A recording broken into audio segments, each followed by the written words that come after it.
what should you do if you have exercise intolerance from your autoimmune disease? This is part 2 of my series on exercise intolerance. The last video talked about my story and what exercise intolerance is. In this video, we're going to talk about what you should do, especially if you want to do the really important exercise that we need to do to maintain our fitness and our health, but don't want to cause flares. So what should you do? The first step here is to let go of your ego and forget what mainstream media says you need to do to be healthy regarding fitness. That message is for people without chronic illness. You have a special set of needs to be supportive of your body. Your body's been ravaged by disease. I mean, think of it like a small child. If this child is sick and doesn't feel well, would you make them run 4 miles at a fast pace? If you would, we need to talk. But if you wouldn't, why are you asking your body to do that? It definitely is a mindset shift, especially if you come from a long history of intense or long workouts. Trust me, I know. But please remember that you only have one body to live in. And you want this body to last, right? You have a choice. You can work out so hard that you can have a beautiful summer body, yet feel your symptoms.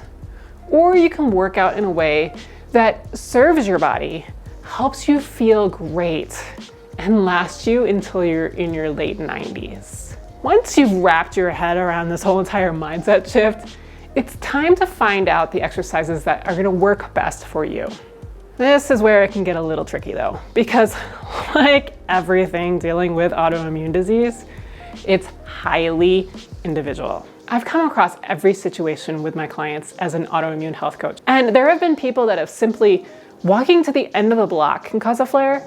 And then others who have successfully gone on to do marathons without any negative issues whatsoever. It will depend on how severe your disease is, how long you've had it and didn't stop the autoimmune attack. Like just how I took my thyroid medication for 8 years and didn't know that the autoimmune attack was going on in the background and that I could have used diet and lifestyle to stop the attack on my thyroid. How much of a fitness base you already have, how much chronic stress you're under, how much and the quality of the sleep you get, how much inflammation your body currently has, whether or not you have leaky gut, what kind of disease you have. Like someone with lupus, MS, rheumatoid arthritis, fibromyalgia, all of these kind of diseases may have a lot of pain and inability to do certain exercises. How nourished your body is, and whether or not you have any nutrient or mineral deficiencies. How well you eat for your body. Like if you can't tolerate corn, but are eating corn tamales every day, you probably won't be able to withstand as much exercise as you would if you were skipping the corn. Plus, there are probably some other factors that are not even listed here. My basic rule of thumb though is usually if you've been working out on a regular basis and just are starting to feel the symptoms or any of these other effects after doing those workouts, back off on what you're doing for a while to a less like of an intensity or duration and see if it helps. If that doesn't, you can also try reducing the frequency or switching up the exercise to see if it really helps. But don't dial back the frequency too much because remember, it's still important to exercise. If you haven't been working out at all, start slowly with maybe a walk around the block and see if you do okay with that. And then slowly build from there.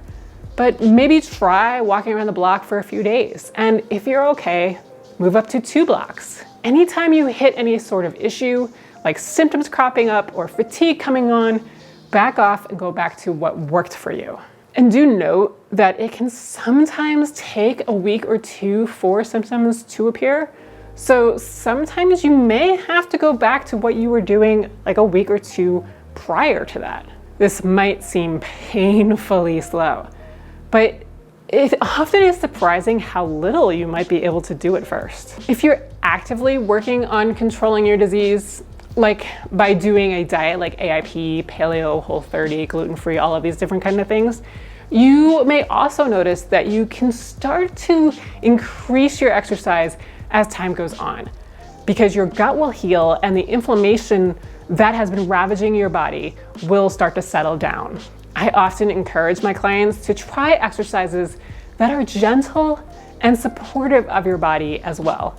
Things like walking, easy, not competitive swimming, Qi Gong or Tai Chi, gentle yoga, Pilates, bar, gentle strength training, which is usually more kind of reps with lighter weights, and micro workouts. This is where you put short bursts of a minute or two of activity into your day throughout your day. Like how I will do calf raises when I am like have something in the microwave, or I will do 10 countertop push-ups every time I brush my teeth, or I will do a 1-minute plank throughout the day sometimes. But please be aware that even these gentler options can cause a flare-up in some people. So you really need to pay attention to your body and the messages that it's sending to you. Don't be afraid to modify the heck out of exercises as well. It's often common to feel less than if you have to take any modifications that are offered by an instructor for a particular activity. But remember, get rid of the ego. Being competitive only hurts you. I can guarantee you that most of the other people in the class probably don't even notice or care that you're taking any sort of modification. And even if they do, who cares? They don't have to live in your body. Once you've figured out some exercises that work for you and that don't cause any flares or symptoms, it's fair to try to test out some increased intensity every so often. I do this and I find that over the years I've been able to expand what I can do, and it doesn't always mean that I do more, but I know that I can.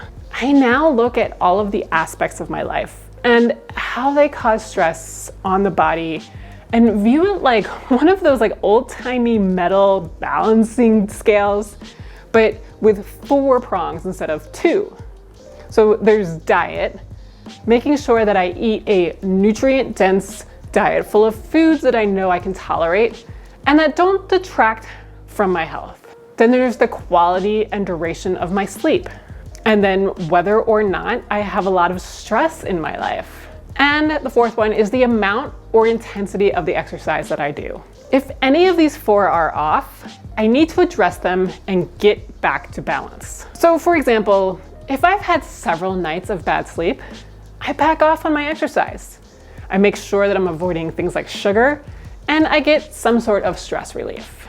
Or if I'm going through a particularly stressful time, I do the same thing. I'll back off on my exercise, I'll avoid things like sugar, and maybe I'll go to bed a little bit earlier. And if everything is balanced, I might try a 30-minute run that week at like a 12-minute pace. It's a good pace for me. If I do push it on the exercise like this though, I typically will back off on the intensity and duration of the exercise that I do later that week. So for example, like if I did that 30-minute run, instead of doing a harder 30-minute yoga session the next day, I might just do a 15-minute gentler Qi Gong session.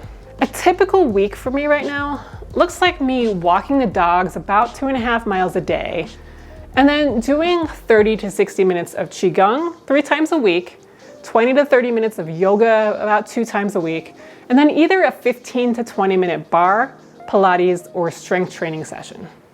I also usually try to take 1 day off from everything except for walking, because the dogs still need to be walked every day. And sometimes I'll throw in a 20 to 30-minute bike ride or run or go for a longer hike in the mountains. But as I mentioned before, only when everything else is balanced and if I know I'll be able to have time adequately recover later. It all really comes down to balance though. And I've found that really paying attention to this has helped both me and my clients really maintain a great level of fitness that also supports our bodies and keeps our autoimmune symptoms at bay. The most important thing though is to listen to your body. It sends you messages. Just be aware enough to listen and to accept these messages so that you can live a long, healthy, and symptom-free life. Interested in trying my favorite gentle, supportive exercise? Try my free 5-day Qi Gong challenge. Qi Gong is an ancient Chinese movement and meditation practice. It's like Tai Chi, but it helps tone your muscles, energizes your body, promotes beneficial energy and blood flow throughout your whole entire body, and it relaxes your mind. I love it because I often don't have time to do meditation and work out at the same time, but Qi Gong combines the two, and it's combined in a beautiful way that won't spike your cortisol or stress your body or anything in a negative way. Love it.